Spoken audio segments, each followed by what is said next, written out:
الرجيم. بسم الله الرحمن الرحيم. الحمد لله رب العالمين، الرحمن الرحيم، مالك يوم الدين. إياك نعبد وإياك نستعين. اهدنا الصراط المستقيم، صراط الذين أنعمت عليهم غير المغضوب عليهم ولا الضالين.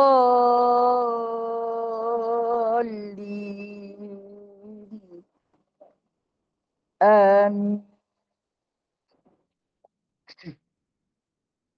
Baca surah Al-Kahfi ayat 1 hingga 10. A'udzu billahi minasyaitonir rajim. Bismillahirrahmanirrahim. Alhamdulillahilladzi anzala ala 'abdihil kitaba wa lam yaj'al lahu 'iwaja قيما لينذر بأسا شديدا من لدنه ويبشر المؤمنين الذين يعملون أن لهم أجرا حسنا ماكثين فيه أبدا وينذر الذين قالوا اتخذ الله ولدا ما لهم به من علم ولا لآبائهم كبرت كلمة تخرج من أفواههم إن يقولون إلا كذبا فلعلك باخع نفسك على آثارهم إن لم يؤمنوا بهذا الحديث أسفا إنا جعلنا ما على الأرض زينة لها لنبلوهم أيهم أحسن عملا وإنا لجاعلون ما عليها صعيدا جرزا أم حسبت أن أصحاب الكهف والرقيم كانوا من آياتنا عجبا إذ أوى الفتية إلى الكهف فقالوا ربنا آتنا من لدنك رحمة وهيئ لنا من أمرنا رشدا. صدق الله العظيم.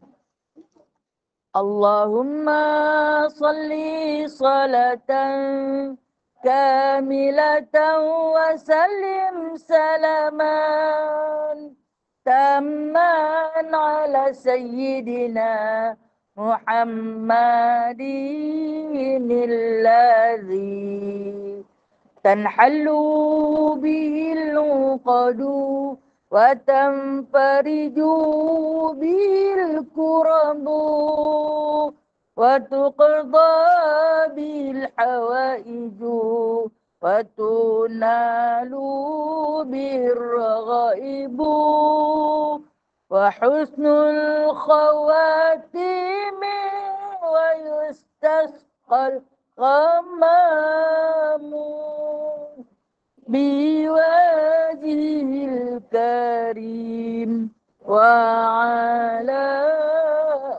آله وصحبه في كل لمحة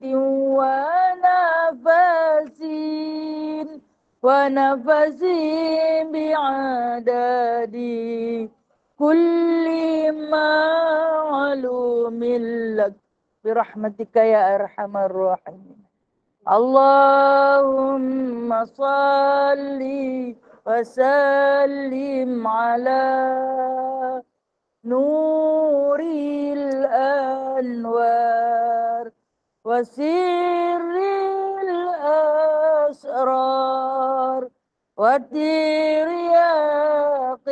الأغيار ومفتاح باب اليسار سيدنا ومولانا محمد المختار وآله الأطهار وأصحابه الأخيار عدد نعم الله وإفضاله.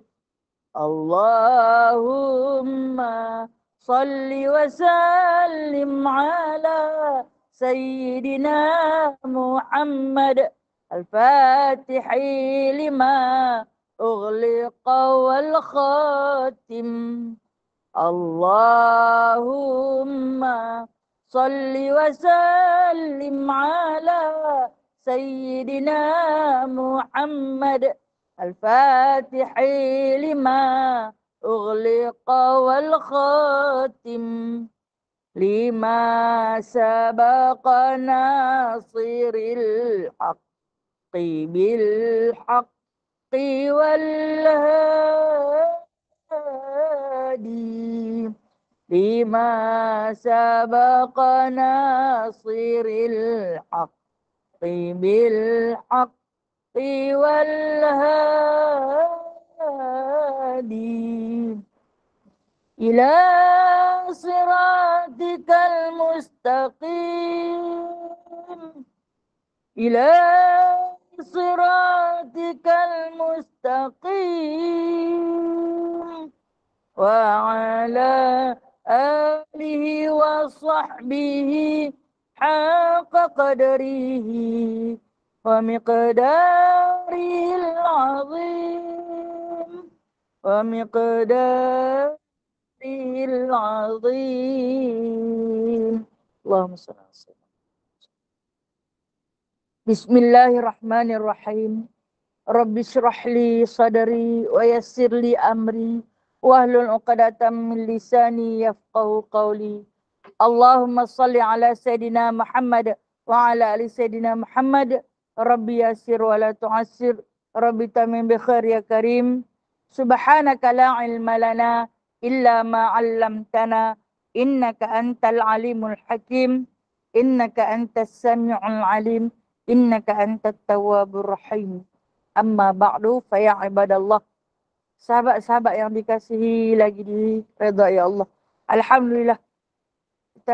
Kita meneruskan hari kita dengan mulai membaca surah Fatihah sebagai tanda hamba yang bersyukur. Syukur di atas segala nikmat yang dianugerahkan, yang dipinjamkan, yang dilimpahkan. Tidak ada lafaz yang terlebih agung untuk kita sembahkan kepada Allah Jalla Jalalah melainkan Alhamdulillah. Puji-pujian hanya tertentu bagi Allah. Satu-satunya Tuhan yang layak disembah, yang mentadbir alam, seluruh alam serta segala apa yang ada di dalam isi bumi. Dan insya-Allah untuk menambahkan keberkatan dalam usia yang dipinjamkan oleh Allah, kita mencari ruang. Kita cuba mencari redha Allah di dalam ruangan sempit yang dapat kita manfaatkan. Yakni di antara ruang-ruang yang telah pun Allah Ta'ala izinkan, Allah jemputkan kita adalah ruang menuntut ilmu. Dan insya-Allah orang yang menuntut ilmu, yang mencari ridha Allah Ta'ala, yang menagih kasih serta cinta Nabi SAW, orang itu di bawah lindungan keridhaan Allah Azza wa Jalla. Mudah-mudahan kita termasuk salah seorang di antaranya. Amin. InsyaAllah Ta'ala. Kita akan sambung pengajian kitab tafsir Petikan daripada surah An-Nisa. InsyaAllah kita akan sambung ayat yang ke-116. Betul? Bagus. Itu bermakna dia persemak betul-betul tu. Ayat yang ke-116 daripada juzuk 5 surah An-Nisa yang berbunyi A'udzu billahi minasyaitonir rajim. Innallaha la yaghfiru an yushraka bihi wa yaghfiru ma duna dzalika liman yasha. Wa man yusyrik billahi faqad dhalla dhalalan ba'ida. In yad'una min dunihi illa inatha. Wa in yad'una illa syaitanan marida. Kita tengok dulu sampai cakap tu. Tak lagi ada masa, kita sambung sikit lagi. Nah, ayat yang ke-116 yang berbunyi Innallaha la yaghfir, sesungguhnya Allah Subhanahu wa taala la yaghfir, tidak akan mengampuni. Kita tahu Allah Taala itu ghafir, Allah Taala itu ghafur, Maha Pengampun, Ar-Rahim, Maha Mengasihani. Tapi kenapa ayat ini dimulakan dengan Allah tak akan ampun? Makna dia la di sini la nafi muabbad, takkan ampun selama-lamanya. Bila mana apa? Untuk siapa? An yusyraka bihi. Untuk siapa? Untuk orang yang menyengutukan Allah. Untuk orang yang mensyirikkan Allah. Di antara dosa yang paling besar ada 7. Dan dosa yang paling besar di antara 7 itu ialah dosa syirik. Yang mana Allah Ta'ala ulang berkali-kali di dalam Al-Quran. Aku takkan ampunkan dosa orang yang mensyirikkan aku. Syirik itu terbahagi kepada 2. Syirik jali dan syirik khafi. Paling besar adalah syirik jali. Maksud syirik jali ini adalah yang nyata. Yang menyembah selain daripada Allah. Nampak nyata. Dia buat ibadat. Dia menyembah. Cara dia ibadat adalah terus menerus menyembah yang dunillah, selain daripada Allah.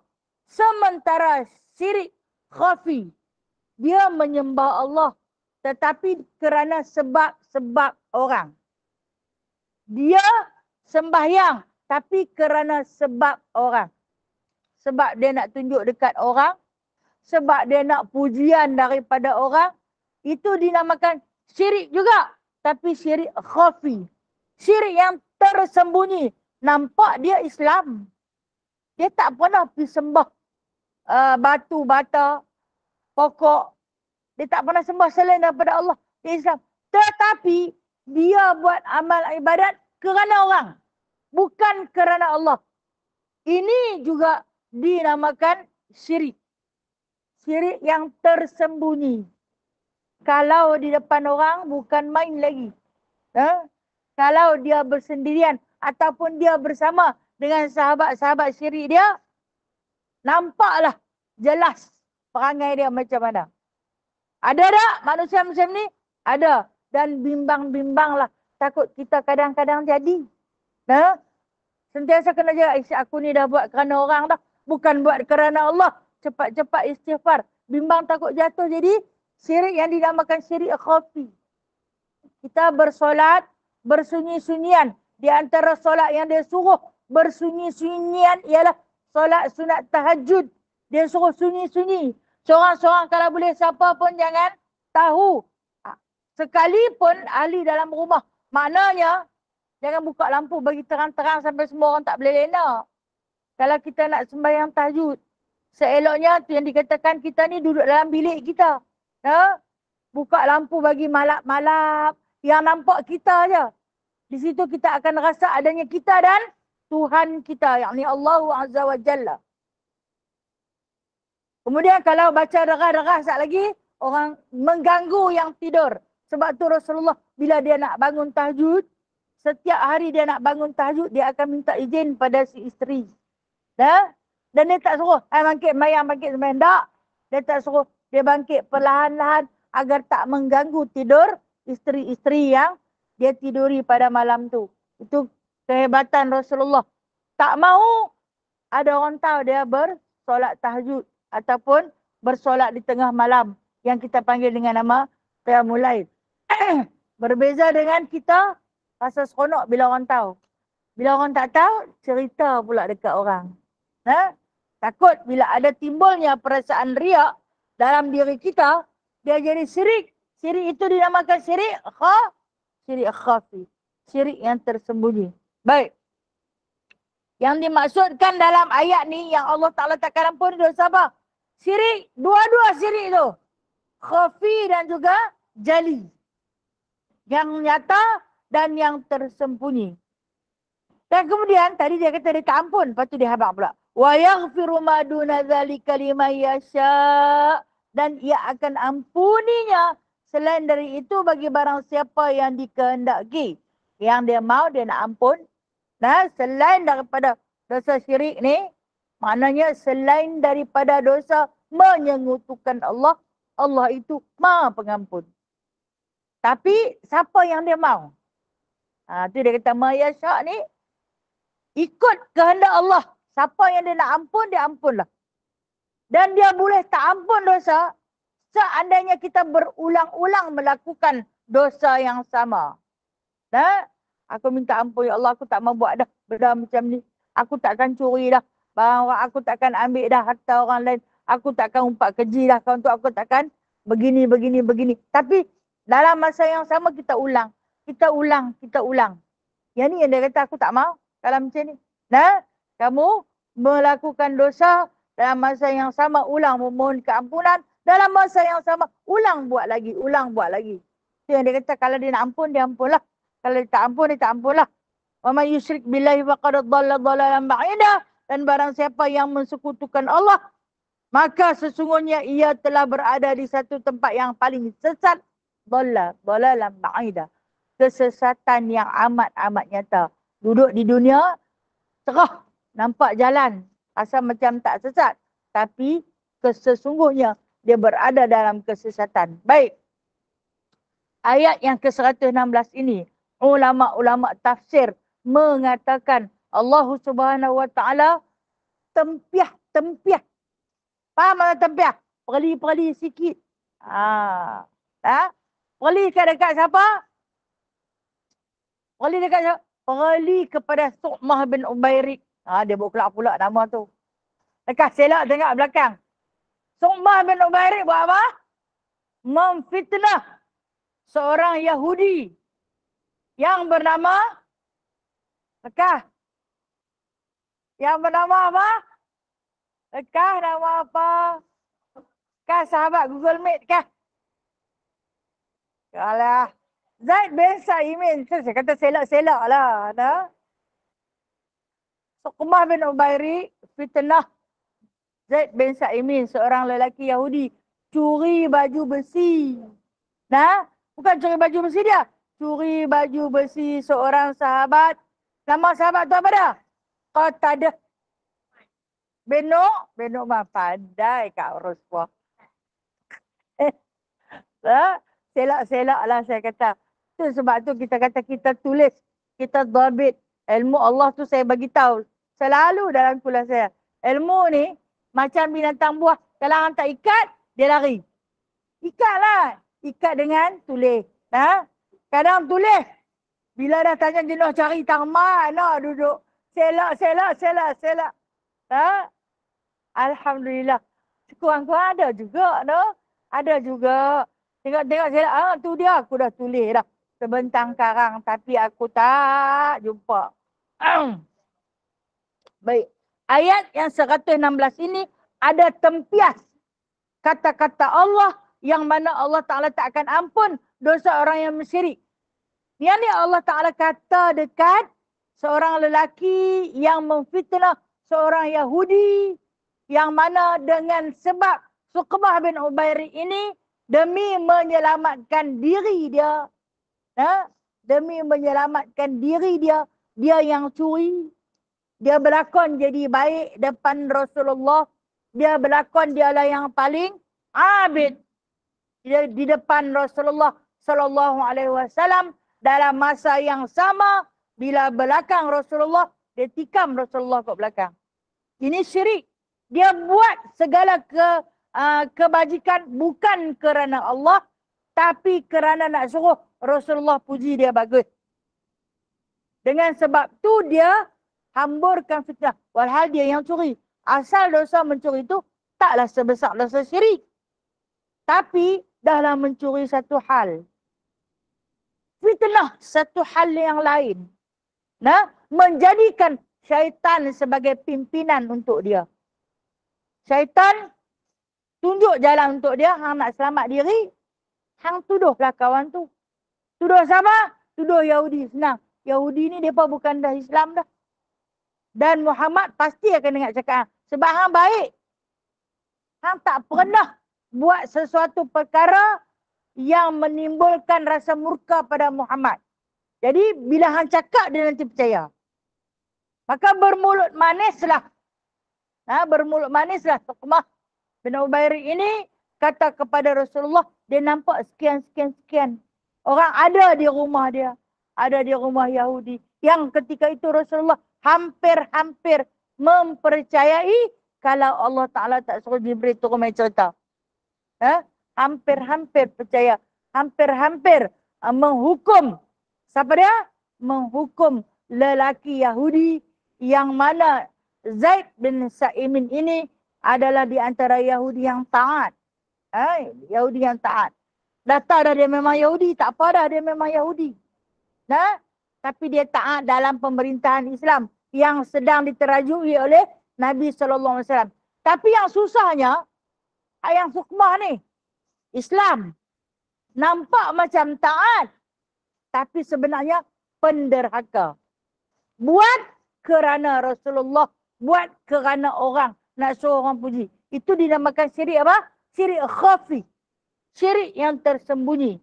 Maka dengan sebab itu Allah Ta'ala datangkan ayat yang ke-116 ini bagi menambahkan rasa marah Allah kepada Suqmah bin Ubairi. Itu dikatakan oleh ahli tafsir, ayat ini memang kena kepada Suqmah. Tempiasnya. Allah kata aku takkan ampun. Sebab tu bila dia lari pergi Mekah, maka Rasulullah kata siapa yang dapat kepala dia hantar mai. Siapa yang dapat kepala dia hantar mai. Itu di antara orang yang syirik. Walhal dia tak sembah berhala. Tetapi dia menjadikan syaitan sebagai pimpinan dia. Jadi orang macam ni kata Rasulullah, dia dah melantur keluar daripada ajaran yang Rasulullah ajak. Dia buat kerana orang. Ingat, kita nak buat satu-satu kebajikan, satu-satu ibadah, satu-satu amalan yang kita nak buat, buatlah kerana Allah. Walaupun sikit. Aku puasa ni, puasa sunat. Bukan puasa wajib.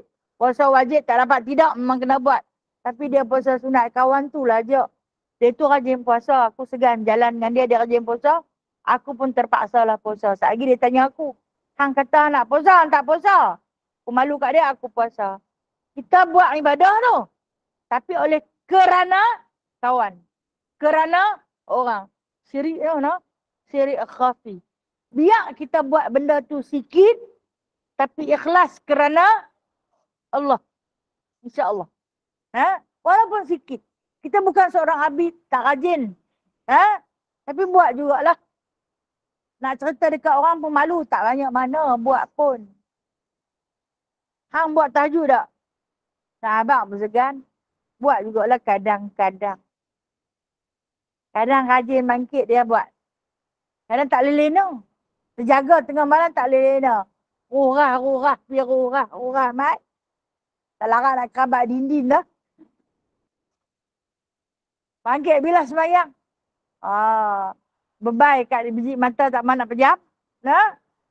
Bangkit bila sembahyang. Kadang-kadang. Aku bukan rajin pun. Oi, hang kena buat. Hang tengok aku. Aku memang tak boleh tidur.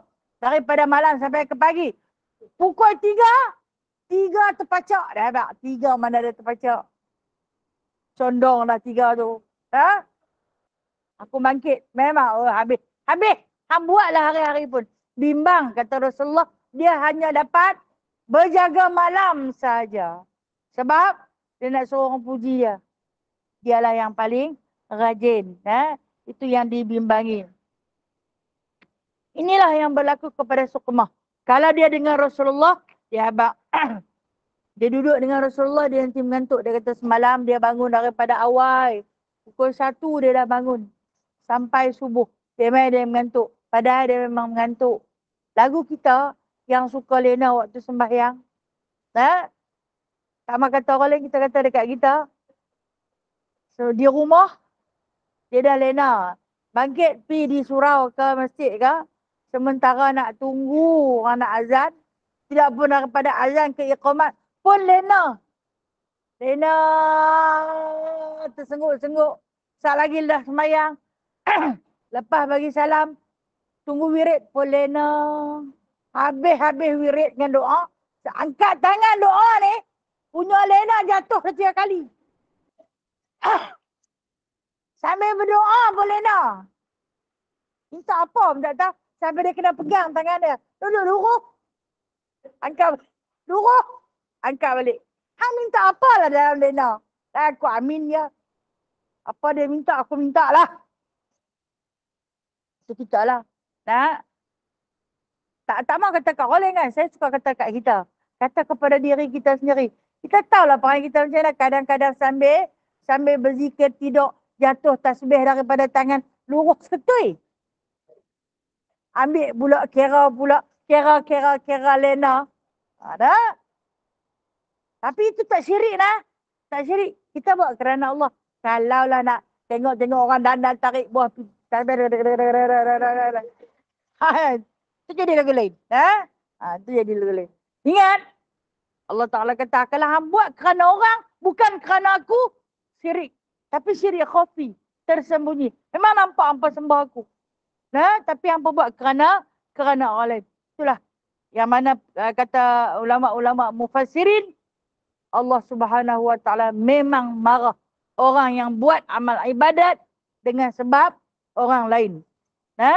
Kalau kata dia nak ampun pun atas kehendak dia. Kalau tidak, maka sesatlah kawan tu. Dhalalan ba'ida. Sesatlah ia dengan kesesatan yang amat jauh. Kalau perkataan dhalalan ba'ida. Dhala tu dah sesat. Dia ulang, dia taukidkan lagi dengan dhalalan.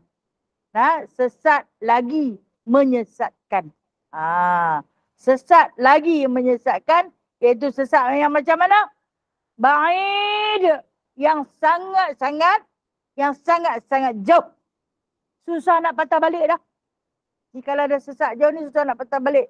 Dia kira orang punya kerana orang. Sat lagi orang kata apa? Buang satu rasa ataupun tanggapan, nanti takut orang kata apa-apa. Kita ni, kita akan lebih takut kepada orang berbanding takut kepada Allah. Tak lagi orang tak kata apa-apa. Orang tak nak kata apa. Nak orang kata. Biar api lah orang nak kata.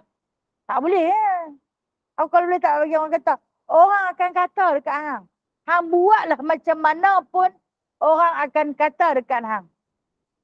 Pasal apa? Pasal kita tidak kita tak sempurna.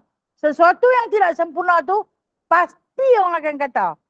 Yang puji meleleh ke depan tu pun jaga-jaga. Kadang dia puji meleleh ke depan.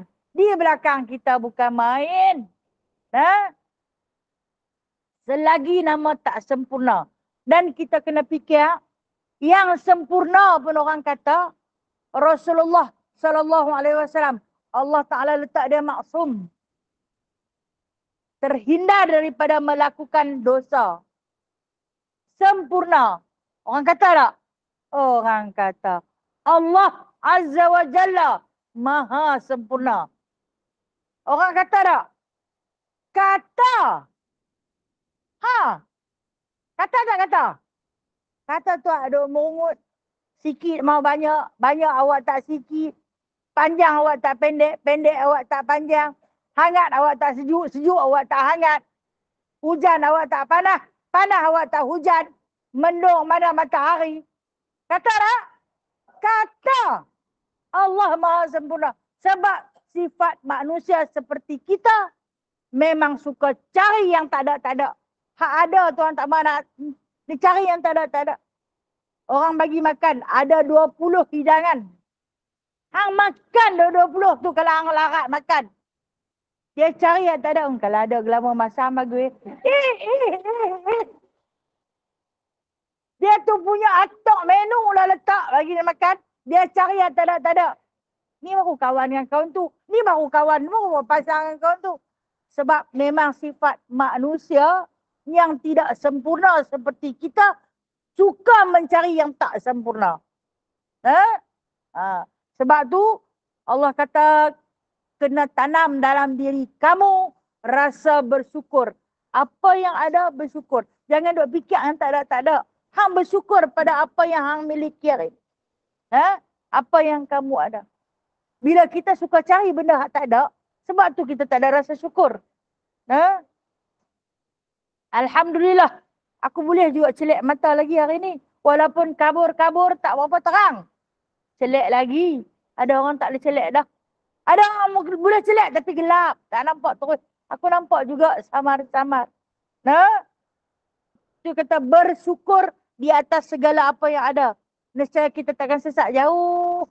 Kita akan kembali kepada Allah dalam apa keadaan. Kata Allah lagi. In yad'una min dunihi illa inatha. Wa yad'una illa syaitanan marida. Tidak ada yang mereka seru selain dari dia. Melainkan perempuan-perempuan. Dan tidaklah mereka seru melainkan syaitan yang durhaka. Ayat ni. Di mana di sini Allah Subhanahu wa taala mengatakan bahawasanya kita ni seru, kita berdoa tak lain dan tak bukan doa kita adalah kepada Allah Subhanahu wa taala, bukan seperti mereka. Baik, mereka yang dimaksudkan di sini orang yang menyeru, orang yang yad'u, berdoa kepada selain daripada Allah. Orang kafir lah. Dalam arti kata yang mudah kita faham, orang kafir. Dan ada juga Islam yang minta pada selain daripada Allah. Minta kat kubur keramat. Macam minta dekat para malaikat. Kita tak boleh minta dah. Minta kepada pokok. Minta kepada batu. Yang mana satu ketika dulu.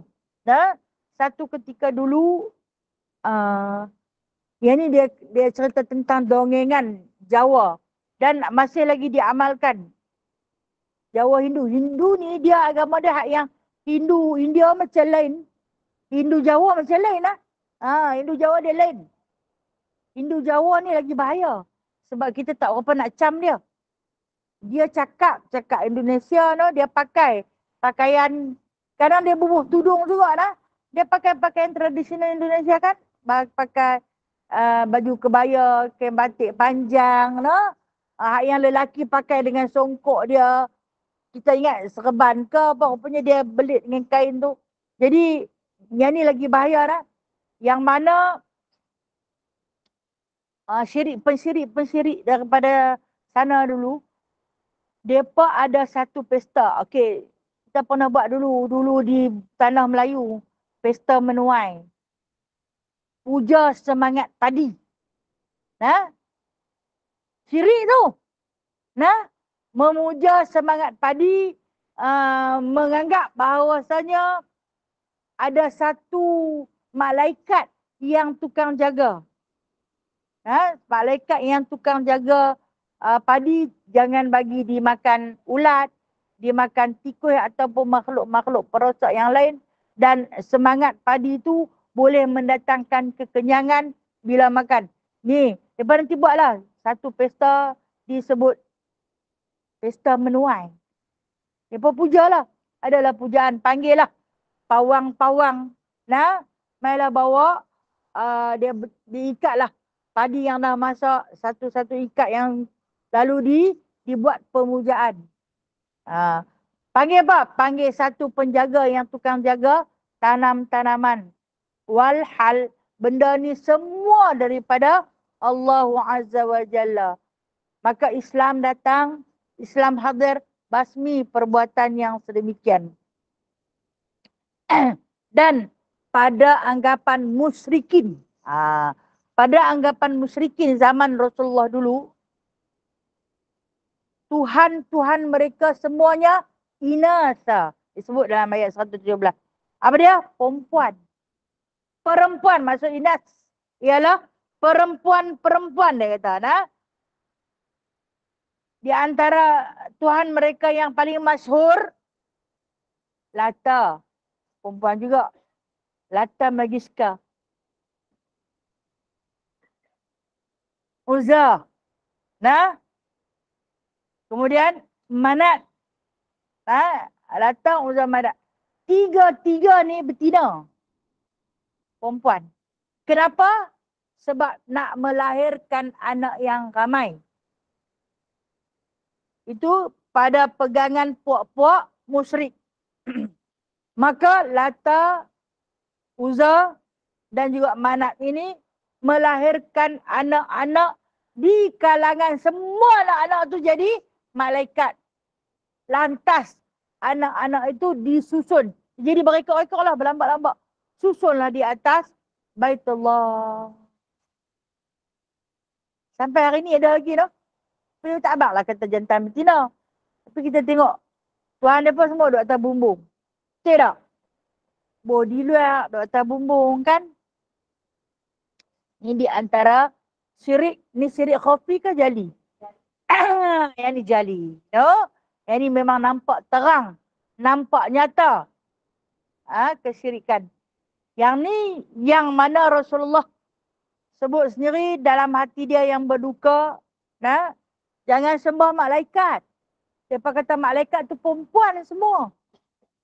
Lalu mereka ukir. Mereka pahat pada batu dan juga pada kayu. Dibentuk-bentuk. Maka kalau kecil, dilekatkan di dinding Kaabah. Kalau besar sikit, dia susun duduk di atas bumbung sampai penuh atas bumbung tu. Atas bumbung Kaabah. Ni benda ni lah yang menduka citakan hati Nabi SAW. Yang mana dia kata, semua penghuni berhala itu ialah jin betina. Jin pula. Saat-saat malaikat. Nah, Allah yang maha kuasa. Pada satu-satu ketika Allah Ta'ala nanti akan bagi keizinan. Nah, baik, kita tengok contoh. Orang yang pergi buat sesuatu di tempat puja. Orang nak puja. Kita panggil Tok Kong lah nah.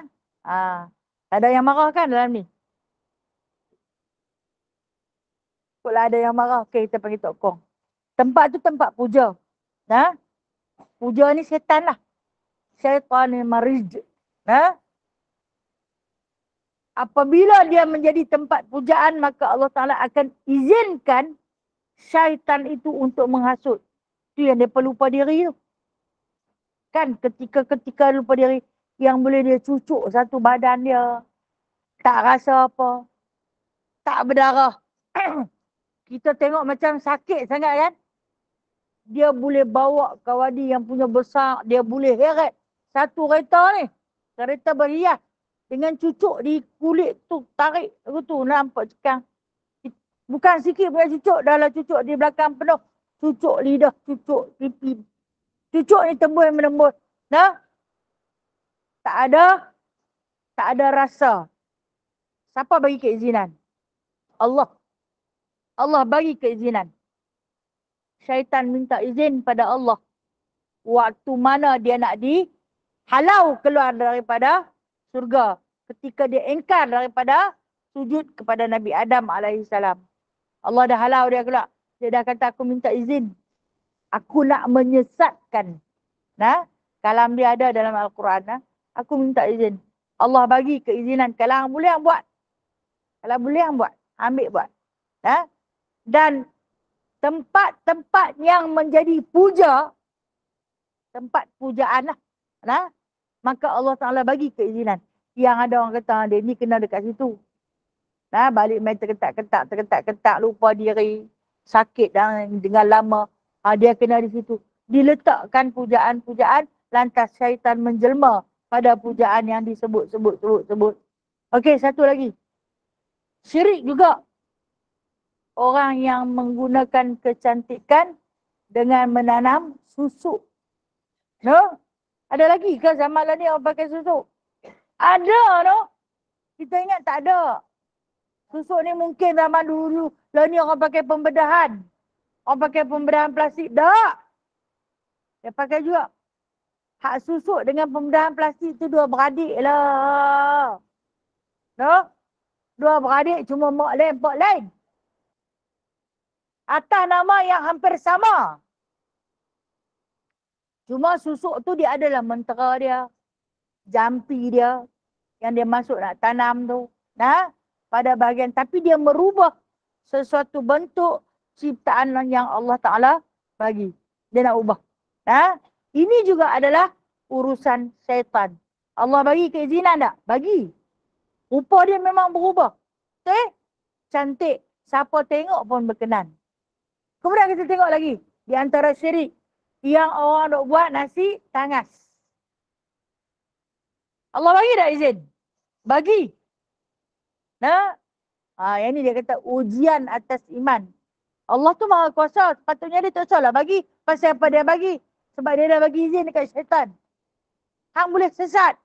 Siapa yang hang mampu. Tapi, kalau kelah mereka itu yang bertakwa, yang berpegang teguh dengan ajaran Allah dan ajaran Rasul, hang tak boleh tembus. Hang tak boleh buat. Amallah lagu mana pun. Ujian. Allah bagi sakit macam-macam. Pi berubat rata. Sampai doktor pun buntu nak abang. Ambil darah merata. Tak ada sakit apa. Nah, pi ru'yah. Pi berubat. Kata ustaz. Punya minum air ni nah. 7 kepala masjid dah habis dah punya minum. Tak mau nak sembuh-sembuh. Nah, ujian ke atas iman. Ujian ke atas akidah. Dan tengok nak percaya kat siapa. Kita tetap berpegang teguh kepercayaan kita kepada Allah Azza wa Jalla. Baik. Tadi saya ceritakan pasal puja semangat padi tu. Ingat Tok Guru saya bagi tahu yang mana penjaga semangat padi ni nama dia Hyang Sari. Hyang Sari. H-Y-A-N-G. Hyang Sari. Nah, mungkin Mayang Sari ke wallahu alam lah nan. Saya ni apa yang Tok Guru kata saya tulis. Dia nak sebut Mayang ke telinga saya pekak. Nah, kan mungkin saya tertidur waktu dia ajak tafsir surah ni. Nah, tapi saya tulis Hyang Sari. Saya tak berani nak kata lain lah. No? Tapi tanya Tok Guru tu pun dah kembali ke rahmatullah. Moga Allah Ta'ala merahmati dia. Nah, dia kata Hyang Sari. Mungkin Mayang Sari kot. Nah, mungkin. Kan? Dalam bahasa. Dia kan suka bersari-sari ni. Dialah yang tukang menjaga. Bila malam katanya. Bila malam dia akan turun mai bagi subuk. Okey, kita orang Islam kita tengok. Malam apa yang turun membagi subuk tanaman? Embun. Yang diturunkan oleh Allah. Basah daun-daun. Tidak? Kita orang Islam berpegang kepada embun. Yang menyuburkan tanaman. Kemarau macam mana pun. Bila malam Allah Ta'ala Maha Pengasih. Dia buat turun bukan buat turun Mayang Sari. Dia buat turun embun. Membasahkan tumbuh-tumbuhan. Yang sentiasa hidup mereka berzikir. Mohon rezeki daripada Allah Ta'ala. Allah yang Maha Pengasih. Dia bagi embun tu turun macam wap. No? Tak nampak titik-titik macam titik hujan. Tapi berasa sejuk dan basah. Dia macam wap tu. Kuasa Allah Ta'ala. Kalau kita boleh tadah dia. Boleh dibuat berudu. Sebab dia di antara air mutlak. Itu yang kemudian untuk yang jaga ternakan. Lain pula nama Dewi Kali. Kan nak cerita pasal Dewi Dewa ni. Abang siri-siri benda. Yang dia pada buat, yang dia pada seru selain daripada nama Allah. Wahai Dewi Kali. Yang menjaga ternakan-ternakan. Banyakkanlah susu binatang kami ini. Wahai Dewi Kali. Biarkanlah binatang-binatang ternakan kami ini. Inilah yang Allah Subhanahu Wa Taala sebut. Mereka tidak seru nama aku. Tetapi mereka seru yang selain daripada aku. Syaitan yang durhaka. Itu yang disebutkan syaitan yang durhaka. Pasal apa hampa cari syaitan? Jika sesuatu yang hampa inginkan, carilah Allah. Sebab tu kita orang Islam, kita ada matlamat kita. No? Orang Islam, bila dia ada duit sikit, dia nak bersedekah. Cukup haul dan nisab, dia nak bayar zakat. Dia ada matlamat dia. Duit dia tak makan seorang. Dia ada lebihan, dia nak pergi buat haji. Perjalanan yang paling jauh. Dia lepas-lepas buat haji dah rasa lega. Tertunai sudah rukun Islam yang kelima. Alhamdulillah. Lebih daripada duit tu, melancur makan haji. Dia ada matlamat yang bukan sekadar hidup untuk harta. Dan harta tu untuk dibawa mati. Kita bawa mati dengan cara kita menukarkan harta dunia dengan harta akhirat. Yang kita dah buat hari-hari. Tak kira lah. Kita sedekah walaupun sekupang sehari pun. Itu Allah Ta'ala katakan kita telah pun menukarkan mata wang dunia dengan harta akhirat.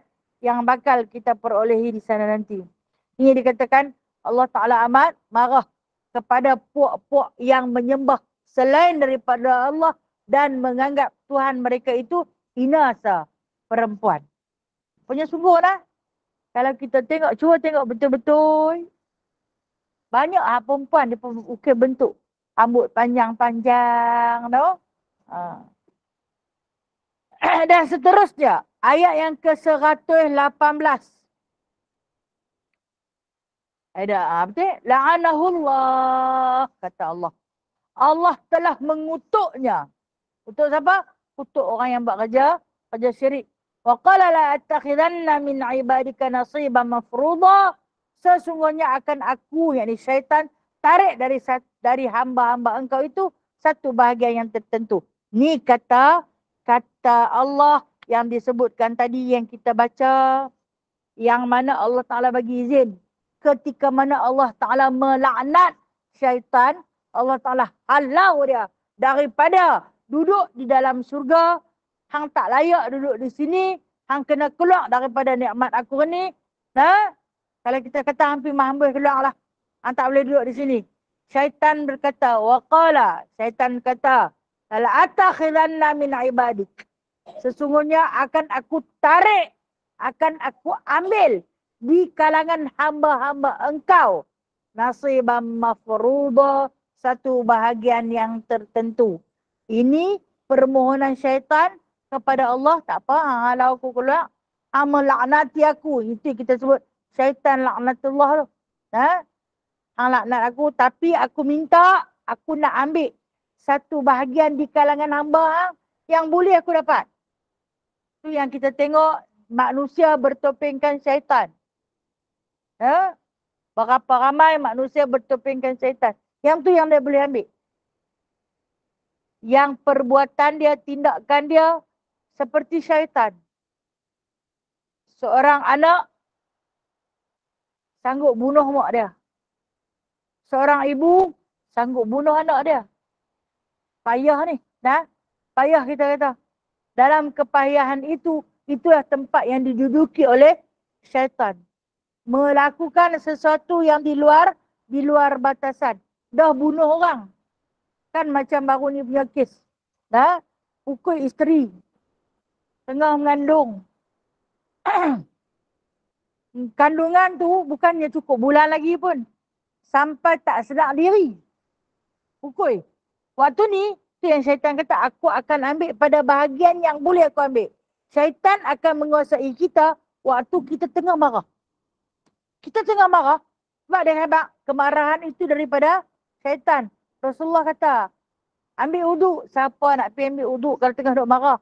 Kecuali orang yang dia tahan kemarahan dia. Ha? Ini kalau yang turut kemarahan dia, kata syaitan, aku akan ambil bahagian. Maka bertindaklah yang di luar batasan. Dia pukul isteri dia sampai koma. Daripada kandungan 6 bulan sampai 9 bulan, Allah Ta'ala pelihara anak dalam kandungan. Lahir dalam keadaan koma. Boleh melahirkan anak. Ini kerja Allah. Bahagian si suami, memang Allah Ta'ala izinkan syaitan ambil. Itu di luar batasan. Kemudian Allah izin juga si lelaki tu tak dapat tangkap sampai hari ni. Mana api? Ni atas izin Allah. Tu yang syaitan kata, aku bila dah handallah anak aku minta izin untuk aku ambil di kalangan hamba engkau bahagian-bahagian yang aku boleh ambil. Makna dia, selagi dia tak ada kesedaran, dia takkan mainlah serah diri. Dan ada pula orang yang tukang bawa sorok dia. Bubuh dalam rumah. Atau mungkin ada maklumat tak mahu nak sampaikan. Maka belum lagi dia diadili, ditangkap dan sebagainya. Kalau kita tengok bayi yang lahir tu, minum susu. Ibu yang duk menitik keluar. Mak tu tak sedar lah. Mesti nanti filter dekat susu ibu duk menitik keluar. Dia sedut. Subhanallah. Kan? Apabila syaitan itu dijadikan sebagai ikutan, maka itulah sifat manusia. Bertindak di luar batasan. Saya nak cerita tentang seorang wali Allah. Seorang wali Allah ini dianggap gila. Biasalah. Wali Allah ada sesetengah tempat menganggap mereka itu sebagai gila apabila menolak dunia dan segala kemewahannya. Ini cerita zaman tabi'in lah. Wali Allah ni dia tukang besi. Dia ni sebelum dia menjadi wali Allah, dia adalah seorang, kalau kita kata, peniaga yang membawa barang dagangan. Bawa balik berlambak-lambak. Keuntungan Allah bagi. Sampailah satu masa, dia pergi berdagang. Kawan yang ajak, yang sama-sama berdagang dengan dia, kita kata, kali ni harta keuntungan yang kita perolehi banyak, kita tak usah balik lagi. Kita buat modal lain, modal lagi besar, kita pergi lagi jauh. Berlayar di lautan. Bawa barang dagangan berlayar di lautan. Kemudian keuntungan yang dapat, kirim suruh hamba bawa balik, bawa pergi dekat isteri di rumah. Habis sampai dah selesai, kali itu paling lama lah. Biasanya keluar sebulan 2. Kali itu keluar 8 bulan. Keluar pergi. 8 bulan, 9 bulan balik mai. Bila balik mai ke rumah, didapati di sisi isterinya ada seorang bayi. Ada anak. Mana mai? Syaitan nak menguasai diri dia. Mana mai anak ni, dia kata. Aku tak ada. Hang mana anak siapa? Masa tu bukannya tak ada skin. No? Dia pun tak tahu bila dia mai anak dalam tu. Mana mai anak ni? Mana mai? Kata isteri dia, anak dia lah. Anak si tajir tu tadi. Saudagar tu tadi. Bukan, dia kata. Ini bukan anak aku. Aku tinggal yang lama tata sampai boleh ada anak. Ini tentu hang berzina dengan orang lain. Mungkin hang ingat aku tak balik dah. Dia mai. Itu kata syaitan menguasai diri. Harta banyak. Terlampau banyak harta. Lepas tu, dia buat apa? Dia pegang anak tu, dia lempak masuk dalam unggun api. Dia balik anak tu masuk dalam unggun api. Ni anak bukan anak aku. Adalah hamba yang duk tukang bawa barang dia balik tu, pegang anak tu. Terbakar anak tu, muka dah sebelah bakar. Dia cekik isteri dia, marah punya kerana sampai mati. Sampai mati. Kemudian si hamba fakir yang selamatkan anak dia yang muka terbakar tu, cuba mententeramkan dia. Tak bolehlah orang tengah marah. Bawa pelarilah anak. Nah, bawa pelari anak. Pilah bagi kepada seorang pendeta. Pendeta Nasrani. Kemudian kawan ni dah dia bunuh isteri dia dengan anak dia. Dia nak tenang. Sebenarnya tak boleh tenang. Syaitan ni dia menjanjikan kemarahan dan tindakan di luar batasan, tapi tak ada ketenangan. Tak ada. Orang yang balas dendam ni tak ada tenang pun. Maka hari demi hari dia jadi lagi-lagi susah. Harta yang punya banyak tak teringin dah. Tak ada kebahagiaan. Dalam jiwa tak ada kebahagiaan. Maka harta itu tak diendahkan lagi. Akhirnya, apa yang berlaku pada diri dia? Hamba yang selamat anak dia daripada dibakar tu, patah balik mai, bila nampak dia tenang, cerita dekat dia. Cerita dekat dia, begini. Isteri hang seorang yang jujur, seorang yang setia. Hang dah buat dekat dia macam ni. Oh, dia baru tahu elok dah mati dah. Anak pun dia dah buang. Jadi dia ingat anak tu mati. Nah, sebenarnya anak dia tu selamat. Jadi dia pun, macam mana cara aku nak bertaubat? Dia bertaubatlah. Bertaubatan nasuha. Dia minta izin kepada Allah Subhanahu Wa Taala. Dia nak tengok syaitan yang menyesatkan dia waktu dia tengah marah.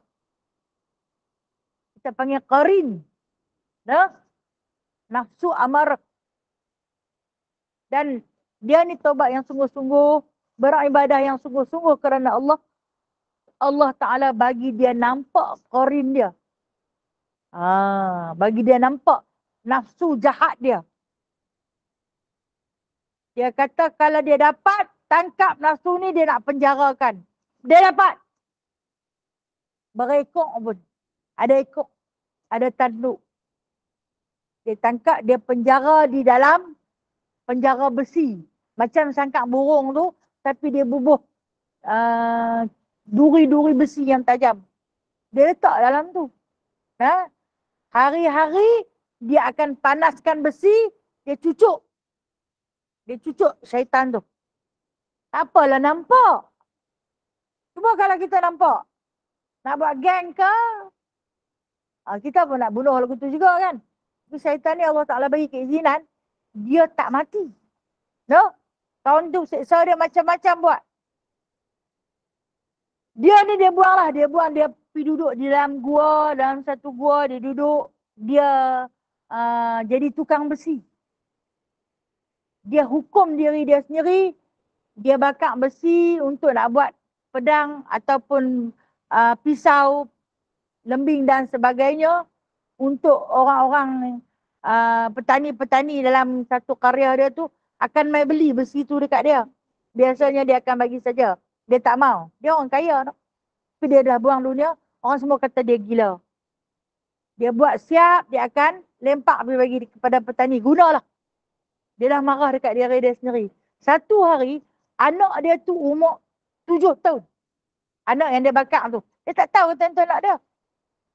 Bila orang nak ejek kata, dia ni orang gila, dia bukan gila. Dia wali Allah nak. Dia ni dia gila dengan sembang seorang-seorang.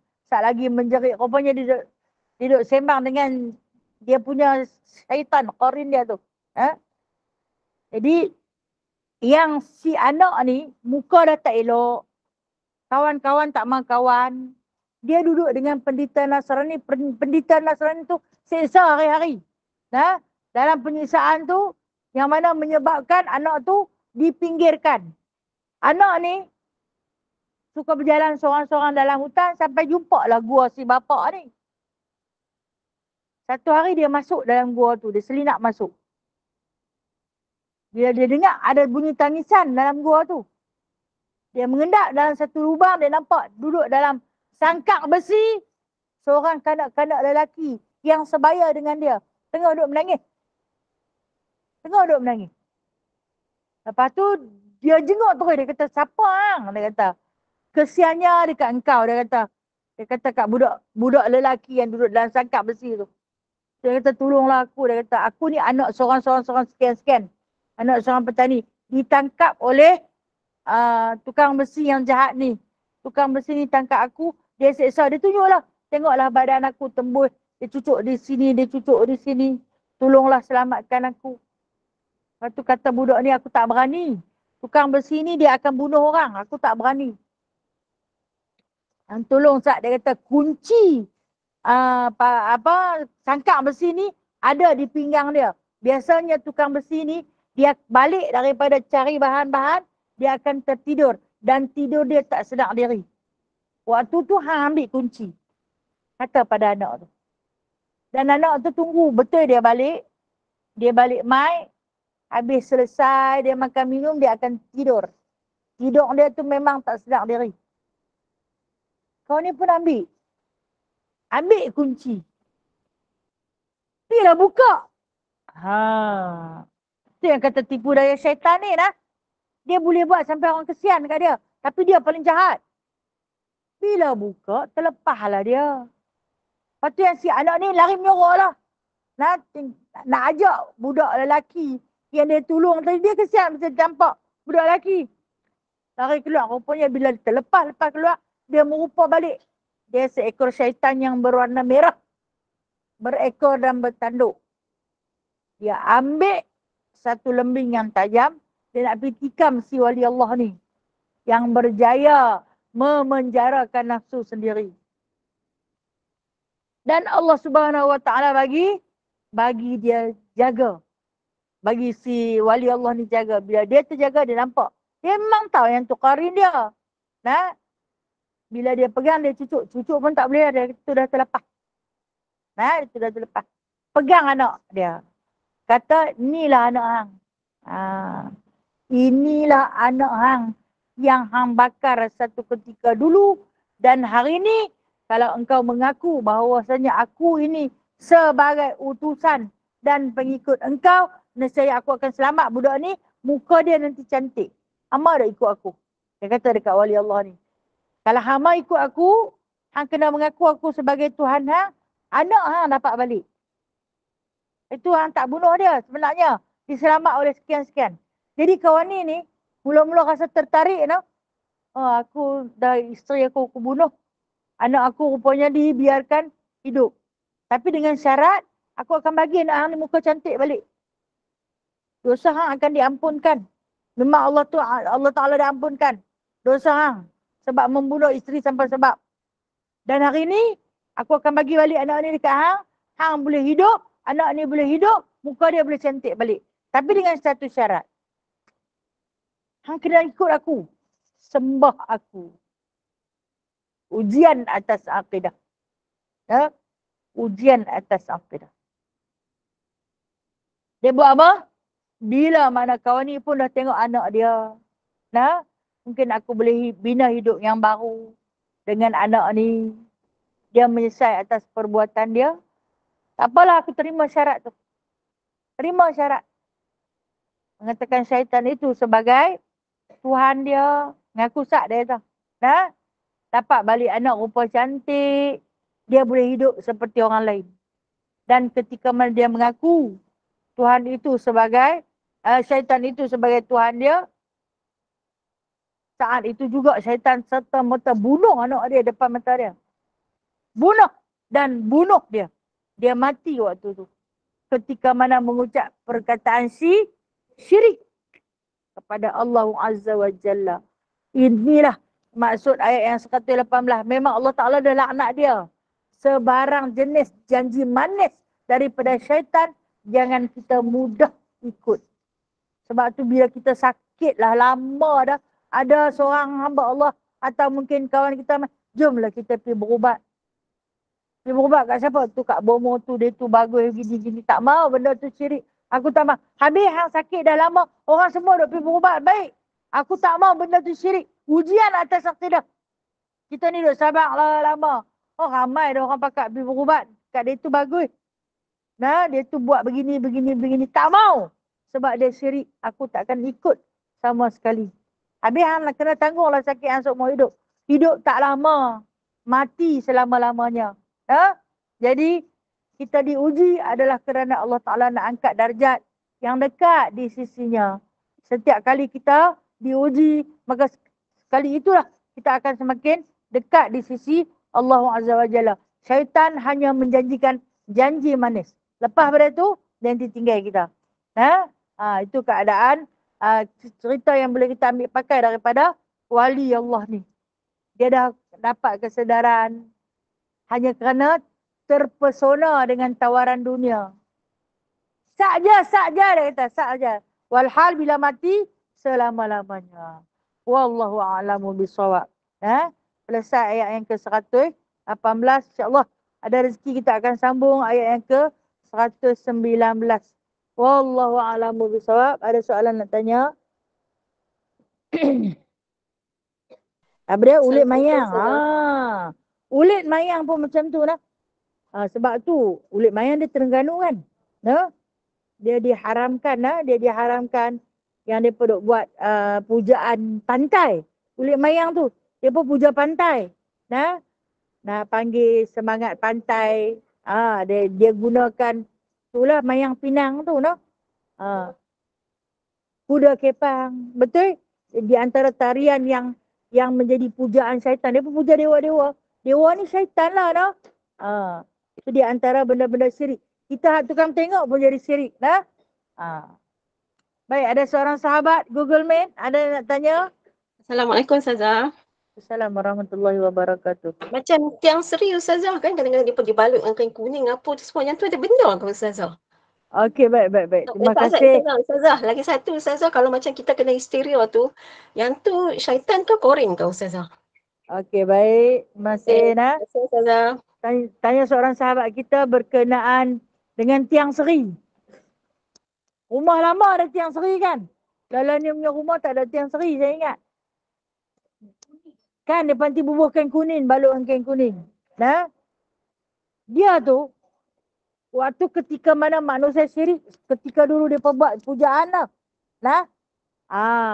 Yang ni orang yang syirik ni, ataupun dalam bahasa yang mudah lah, belah hantu raya, hak belah pelesit. Ada bacaan-bacaan mentera-mentera yang diletak pada tiang seri. Dia balut dengan kain kuning sebagai penjaga rumah, menjaga keselamatan ahli keluarga. Jaga kebun, lebih kurang lah. Jaga kebun, jaga harta. Kan? Itu syirik. Kalau balik pergi tengok rumah-rumah lama ada lagi kain-kain kuning tu cabut, bakar buang. Dulu-dulu orang buat. Dan kemudian histeria lagi satu. Histeria ni adakah dari qarin ataupun dari syaitan? Dia dari syaitan lah. Syaitan dengan qarin ni dah beradik. Cuma qarin tu dia kembang kita. Syaitan tu yang sentiasa membisik kejahatan. Dia bukan kembang kita. Dia berkembang dengan semua makhluk. Jadi histeria ni dia main daripada mana? Histeria ni imai daripada perasaan mula-mula takut. Kemudian bimbang. Takut dan bimbang ni kedua-duanya sentiasa bermain di dalam diri seseorang yang suka main dengan perasaan. Rasa diri dia terpinggir. Kemudian takut ditinggalkan. Takut orang tak sayang. Takut dia tak sempurna di mata orang. Dia mula. Bimbang ni selalu. Dan akhirnya syaitan akan mengambil tempat. Maka berlakulah histeria. Ini budak-budak asrama ramai. Budak-budak asrama perempuan-perempuan ni. Banyak jadi. Kadang berjangkit-jangkit. Satu dom tu sampai 5-6 orang. Itulah dikatakan menurut apa juga suruhan syaitan. Sat lagi hang jadi. Sat lagi hang nanti jadi pula. Hang lagu ni. Cum, dia jadi. Dia jadi berjangkit-jangkit. Biasanya duduk asrama lah. Daripada pengalaman saya pernah duduk. Walaupun saya tak duduk asrama, saya duduk pondok. Tapi dia nanti, mula seorang jadi, lepas tu orang ni jadi, lepas tu orang ni jadi. Bila mai jadi ni, ada yang menjerit-jerit, pengsan.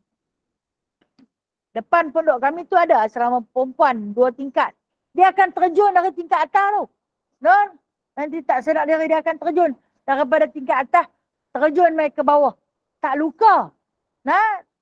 Tak patah kaki pun. Syaitan. Dikuasai oleh syaitan pada diri dia. Kita yang duduk dalam tu pula kena pergi tangkap. Kami dalam asrama tu ada satu pokok manggis. Kan pokok manggis dia jenis bercabang-cabang. Dia boleh naik atas pokok manggis tu. Tapi kalau kata dalam sedak tu, orang dia lemah aja tengok. Bila sakit, bukan main. Itu daripada mana? Syaitan. Asal tu bisikkan daripada qarin lah. Dia bisik, dia habaq macam ni. Maka akibatnya berlakulah histeria. Tengok orang jadi, dia pun teringin nak jadi. Kadang-kadang nak perhatian. Tu punca histeria ni. Sebab sahabat kita ni berkenaan dengan histeria. Di antara puncanya, budak-budak jadi. Ya Kak Sarah.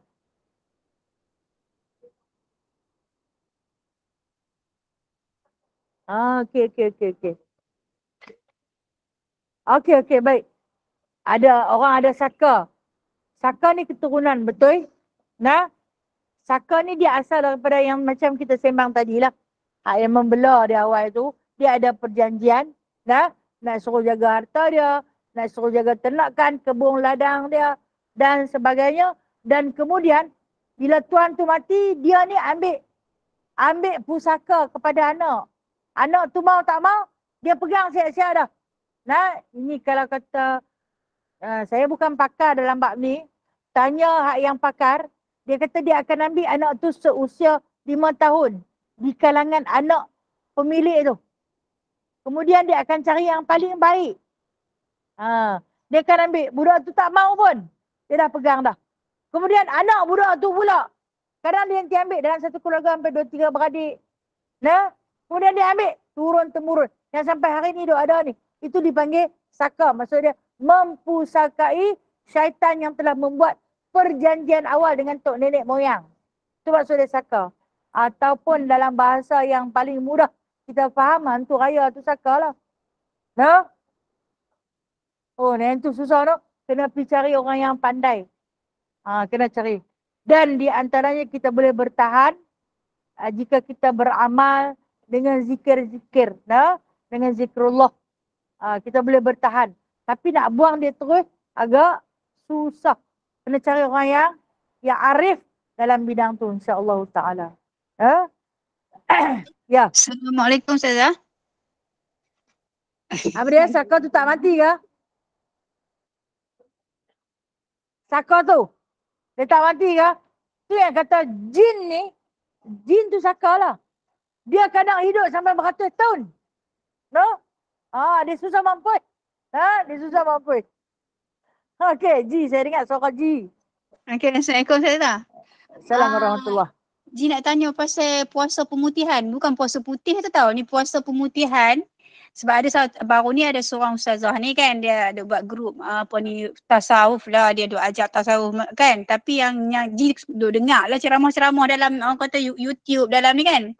Lepas tu adalah anak murid dia ni buat amalan puasa pemutihan ni. Contoh dia ni kan, puasa ni kena tak boleh makan semua benda tau. Dia had. Contoh dia tu dia suruh makan kurma, susu dengan nasi saja.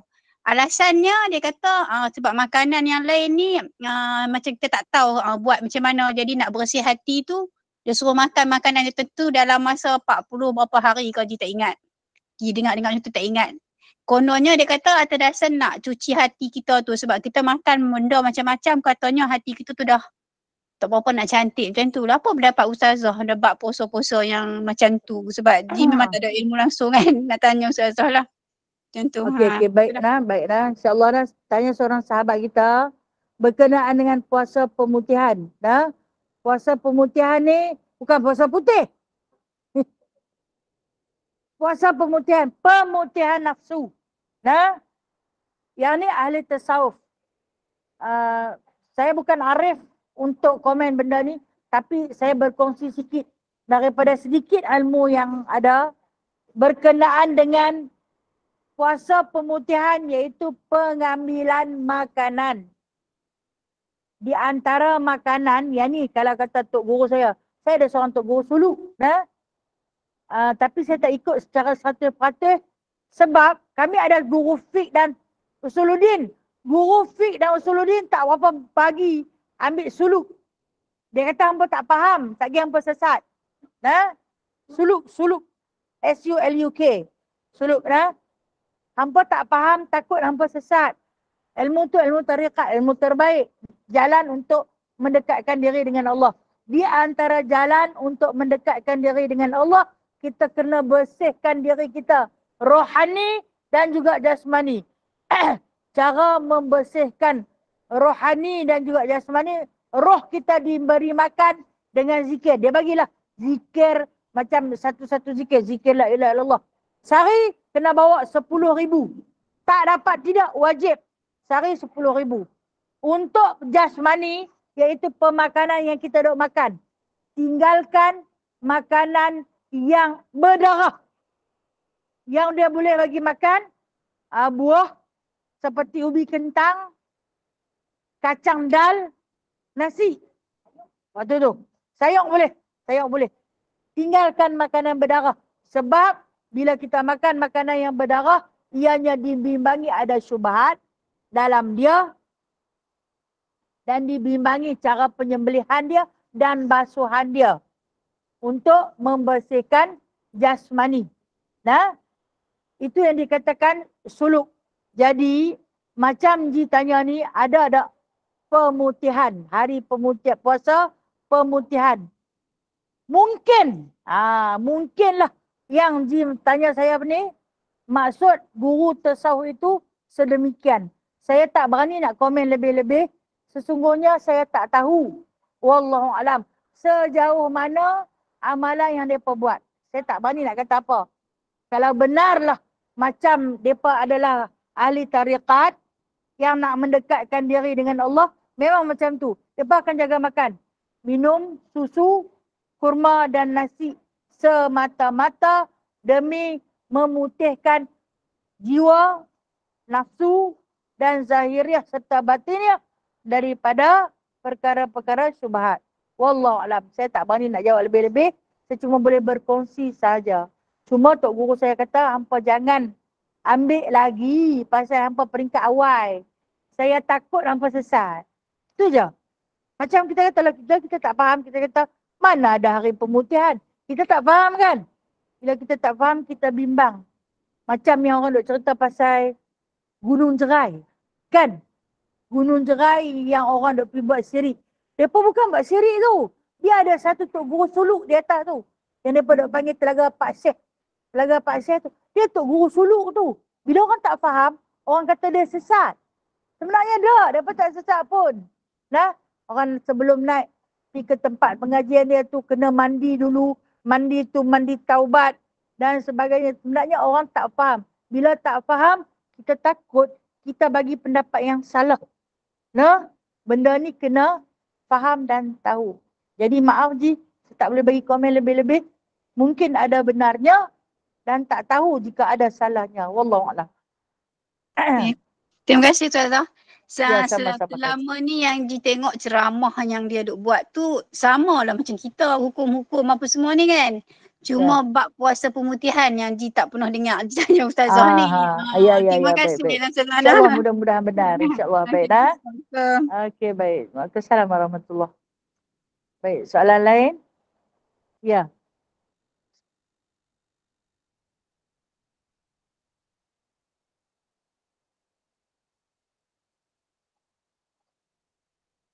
Puasa.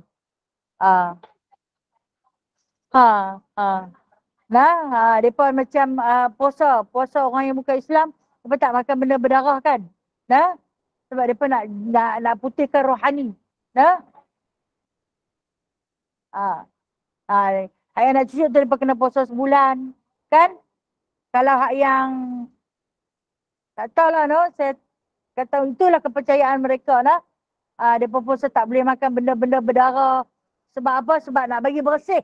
Kan? Wallahualam. No? Wallahualam. Tak berani nak komen lebih-lebih bila kita tak ada ilmu ni, no? Takut tersilap cakap. Allah nanti saman saya di akhirat nanti. Wallahualam. Minta maaf di atas segala kekurangan dan kelemahan diri saya. Yang baik itu Allah punya. Yang tak betul, yang tak kena itu daripada diri saya sendiri. A'udzubillahi minasyaitonirrajim. Bismillahirrahmanirrahim. Alhamdulillahirabbil alamin hamdan katsira hamdan yuafi ni'amahu wa yukafi'u mazidah. Ya Rabbana lakal hamdu kama yanbaghi li jalali wajhikal karim wa 'azimi sultanik. Allahumma inna nas'aluka 'ilman nafi'a wa fahman wasi'a wa rizqan halalan tayyiba wa 'amalan mutaqabbala wa taubatan nasuha wa tijaratan lan tabur. Ya musabbibal asbab, ya fatihal abwab, ya sami'al aswat, ya qadiyal hajat, ya mujibad da'awat. Ij'alna minan najihin, fansurna fa innaka khairun nasirin, waftah lana fa innaka khairul fatihin, waghfir lana fa innaka khairul ghafirin, warhamna fa innaka khairul rahimin, warzuqna fa innaka khairul raziqin, wadina wa najjina minal qawmil zalimin. Allahumma rabbana atina fid dunya hasanah wa fil akhirati hasanah wa qina adzaban nar wa adkhilna al-jannata ma'al abrar ya aziz ya ghaffar ya rabbal alamin. Wa sallallahu ala sayyidina Muhammadin walhamdulillahi rabbil alamin. Taqabbalallahu minkum. Taqabbal ya karim. Terima kasih Ustazah. Baik, terima kasih semua. Salam.